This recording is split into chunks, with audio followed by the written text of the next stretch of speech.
خب سلام عرض میکنم دوباره خدمت دوستا.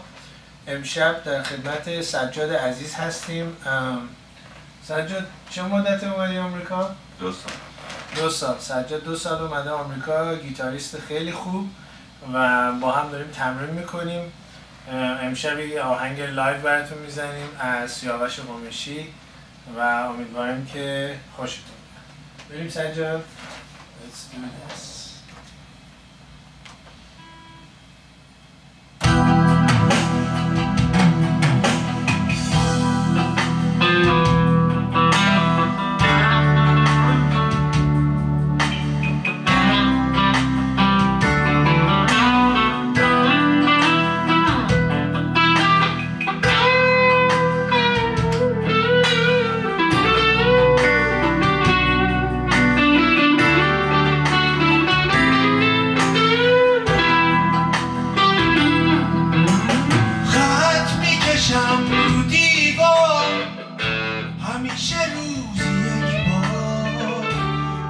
شبیه من باش، حساب تو نگهدار.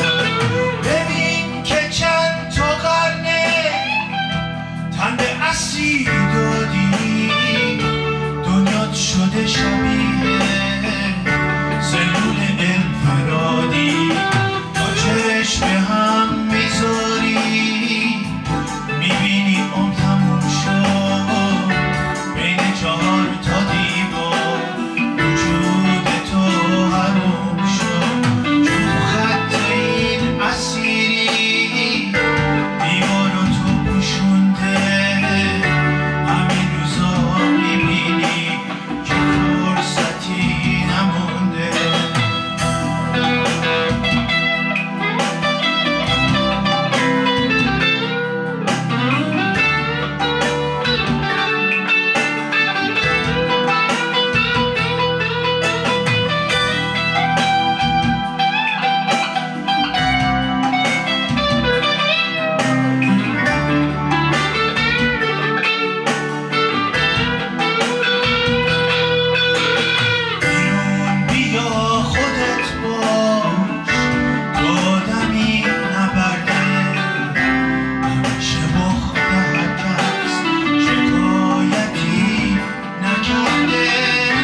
خوشتون اومده باشه. روی فیسبوک خواهش میکنم نظراتتون رو بذارید، ما رو تشویق کنید.